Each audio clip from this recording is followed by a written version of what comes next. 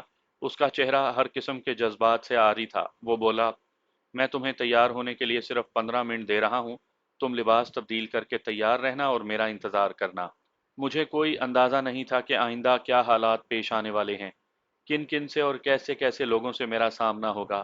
تاہم مجھے اپنی حفاظت کے لیے اپنا ریوالور ہر وقت جیب میں رکھنے کی ضرورت تھی۔ وہ کمرے سے چلا گیا۔ میں بستر سے اٹھنے کا ارادہ کر ہی رہا تھا کہ اپنے کمرے کے ملحقہ غسل خانے میں آہٹ سی سنائی دی۔ میری نگاہیں غسل خانے کی طرف اٹھ گئیں۔ دروازہ آہستہ آہستہ کھل رہا تھا۔ میری غیر موجودگی میں کوئی غسل خانے میں آ کر چھپا تھا۔ وہ جس انداز سے دروازہ کھول رہا تھا اس کے ارادے خطرناک معلوم ہوتے تھے۔ اب میرے پاس وقت نہیں تھا کہ اپنا ریوالور نکال سکوں۔ دروازہ خاصا کھل گیا، پھر دروازے کے پیچھے سے چاند نمودار ہوا۔ یہ آسمان کا نہیں، زمین کا چاند تھا۔ میں حیران رہ گیا۔ اس کے جسم پر ایک بیش قیمتی ریشمی گاؤن تھا جس پر کڑھائی کا کام کیا ہوا تھا، اور اس میں اس کا شاداب بدن چمک رہا تھا۔ ہیلو رگھوناتھ، اس نے بصد ناز و ادا کمرے میں قدم رکھتے ہوئے شوخی سے کہا۔ اس کی آواز بڑی رسیلی تھی اور آنکھیں بہت خوبصورت۔ تمہیں میرے آنے کی اطلاع تو مل گئی ہوگی۔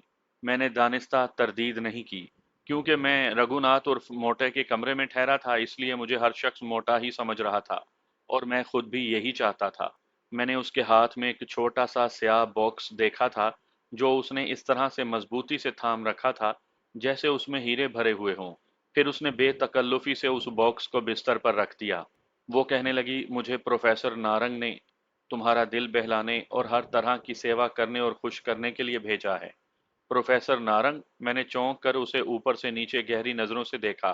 پروفیسر نارنگ جو بھی تھا، جیسا بھی تھا، اس بات سے انکار نہیں کیا جا سکتا تھا کہ وہ بڑا باذوق اور رنگین مزاج تھا۔ جی، پروفیسر نارنگ، اس کی رسیلی آواز کھنک گئی۔ اس نے مجھے تیکھی نظروں سے دیکھا اور بولی، اس نے اس لیے بھیجا ہے کہ جب تک وہ تمہیں ملاقات کا وقت نہ دے، اس وقت تک میں تمہارا ہر طرح سے خیال رکھوں۔ ویری گڈ، میں خوش ہو گیا۔ پروفیسر نارنگ کو میرا کتنا خیال ہے، اس نے میرے لیے کیسا اور رنگین کھلونا بھیجا ہے۔ میں اس سے باتیں کرتے ہوئے ذہن پر زور دینے لگا کہ یہ پروفیسر نارنگ کون ہے۔ مجھے بالکل یاد نہ آ سکا کہ زیر زمین دنیا میں اس نام کی کوئی شخصیت بھی موجود ہے۔ میں تقریباً ہر مافیا سے واقف تھا۔ ہندوستان بہت بڑا تھا، اس میں پورے 22 صوبے ہیں۔ میں تمام صوبے کے مافیاؤں کو تو نہیں جانتا تھا۔ پھر میں نے سوچنا بند کر دیا۔ آج نہیں تو کل معلوم ہو ہی جائے گا۔ میں نے سوچا کہ اس سے دریافت کروں کہ پروفیسر نارنگ کا جغرافیہ کیا ہے، موصوف کیا چیز ہیں، وہ کیا بیچتا ہے۔ پھر مجھے اچانک خیال آیا کہ میں دیوا کمار نہیں بلکہ رگھوناتھ عرف موٹا ہوں۔ میرے سوال پر وہ مشکوک ہو جائے گی۔ میں نے تو غیر محسوس انداز سے کچھ معلومات حاصل کرنی تھی۔ گو کہ میرے ذہن نے اس کے ذہن سے بہت کچھ معلوم کر لیا تھا، اور پھر اس کے ساتھ رات بھی رنگین کرنی تھی۔ اور میں یہ بھی جاننا چاہتا تھا کہ کیا واقعی پروفیسر نارنگ نے میری سیوا کی غرض سے بھیجا ہے۔ یہ سوال میں نے اس سے پوچھ لیا۔ وہ بولی، ہاں۔ پھر چہک کر بولی، یقین نہیں آیا تو لکھ کر دے دوں؟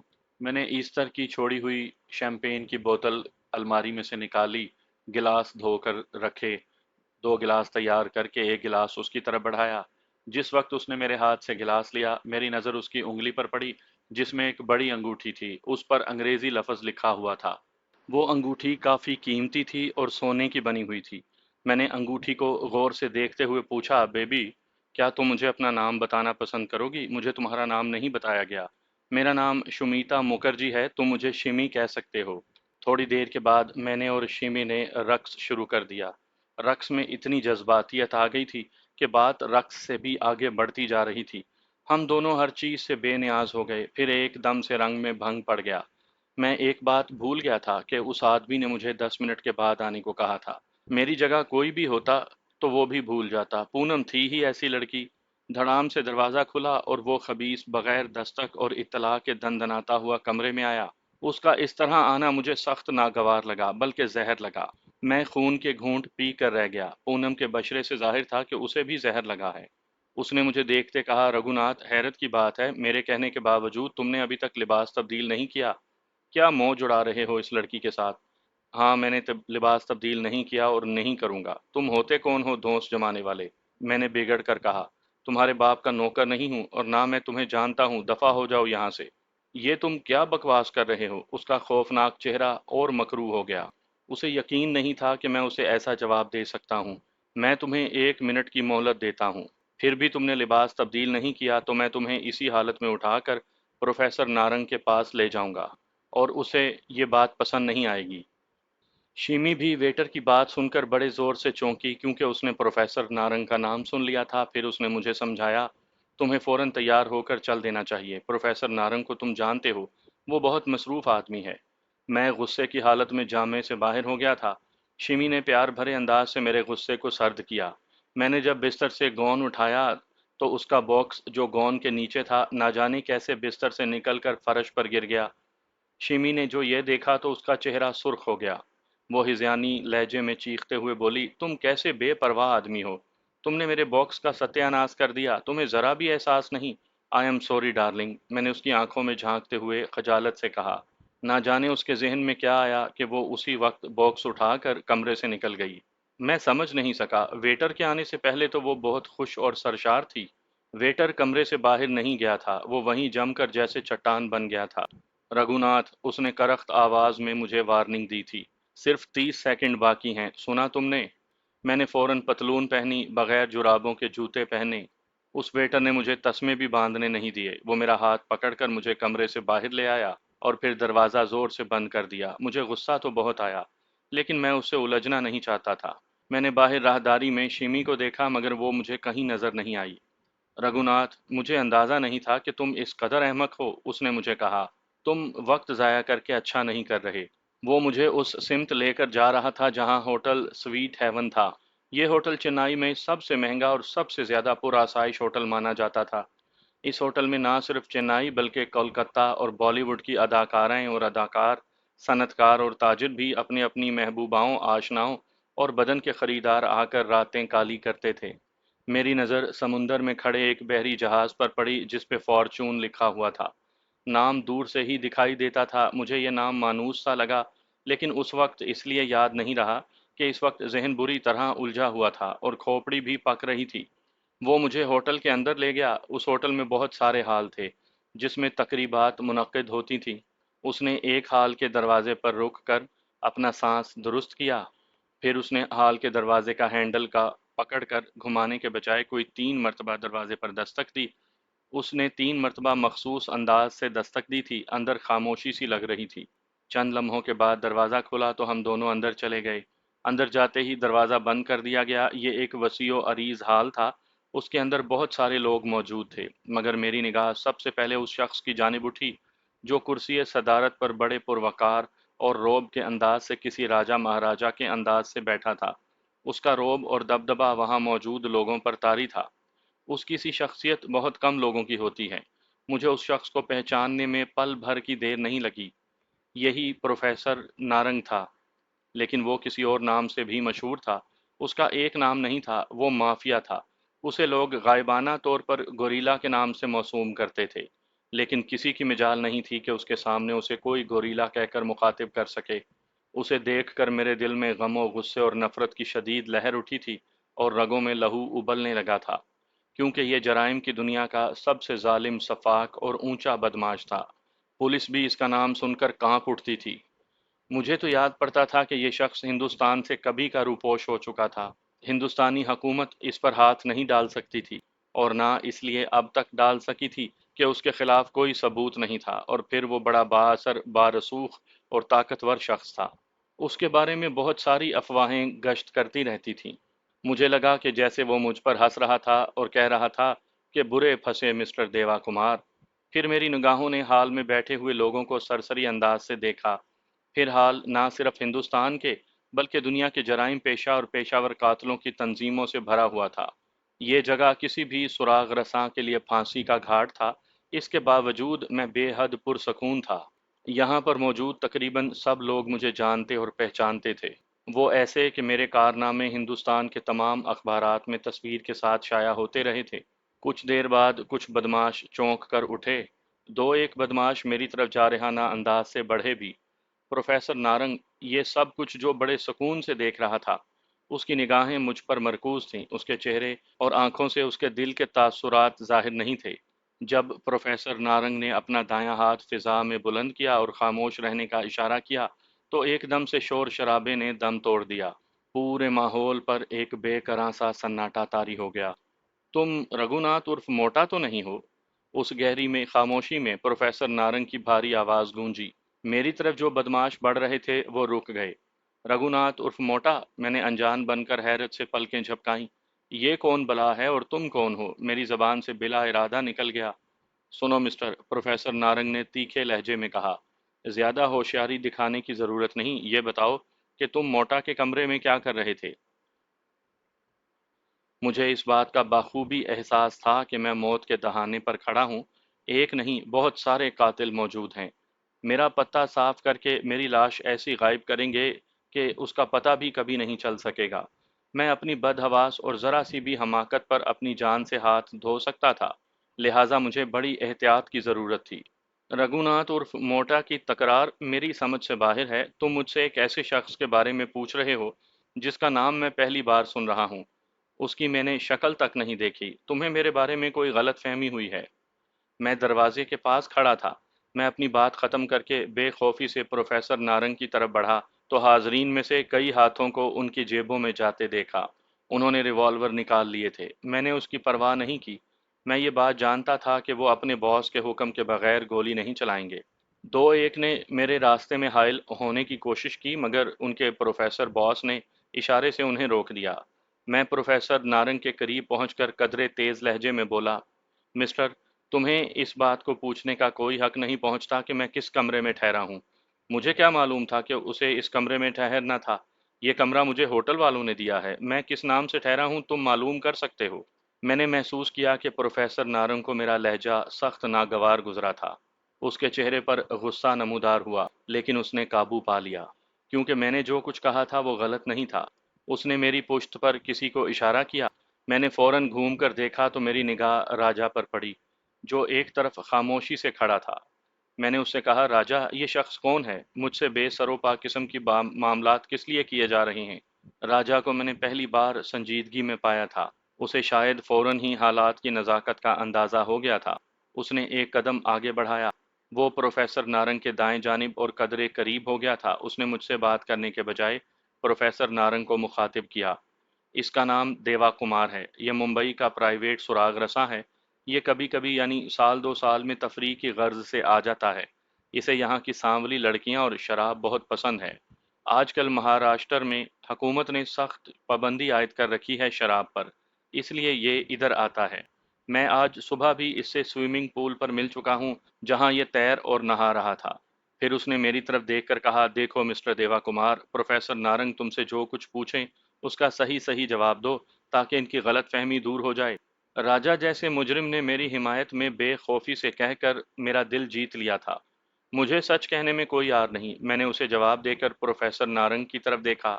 آپ کیا پوچھنا چاہتے ہیں جناب؟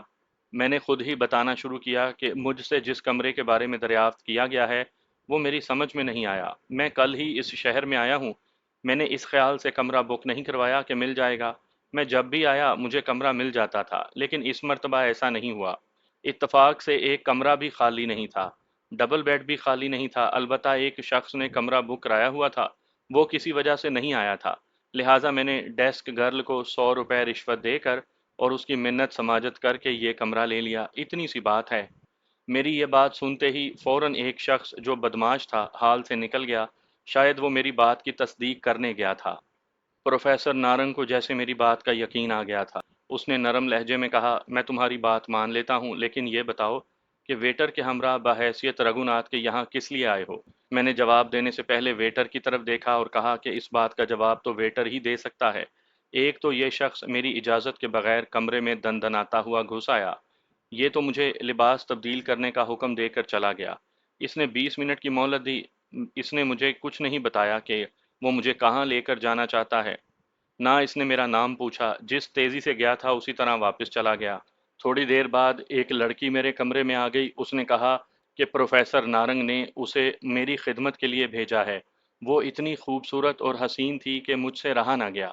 پھر اس کے بعد دوبارہ یہ ویٹر آ گیا، اس نے مجھے کپڑے بھی تبدیل نہ کرنے دیے، یہ دیکھیں میرے پاؤں کی طرف، میں موزے بھی نہ پہن سکا۔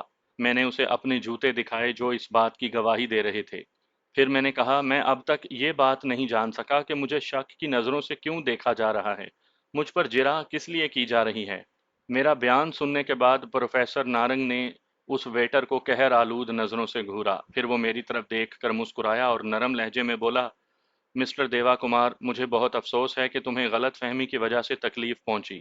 اصل بات یہ ہے کہ الیکشن کے لیے ایک کنونشن بلا رہے ہیں، ظاہر ہے پارٹی سیکرٹ کو دوسروں سے محفوظ رکھا جاتا ہے، اس لیے ہم اس کنونشن کی ہر کارروائی کو محفوظ رکھتے ہیں، لہٰذا تمہارے ساتھ جو کچھ ہوا اسے بھول جاؤ تو اچھا ہے۔ دیوا کمار، راجا نے کہا، پروفیسر نارنگ کی غلط فہمی دور ہو گئی، انہوں نے تم سے وضاحت بھی کر دی۔ میں نے پروفیسر نارنگ کی طرف دیکھتے ہوئے کہا کہ کیا میں معافی کا خواستگار ہوں؟ میں نے ندامت کا اظہار کر کے اسے یہ تاثر دیا تھا کہ اس کی بات کو میں نے صد کے دل سے سچ تسلیم کر لیا ہے۔ وہ اس بات سے خوش ہو گیا، جو بدماش میری تصدیق کے لیے گیا تھا اس دوران وہ بھی واپس آ گیا تھا۔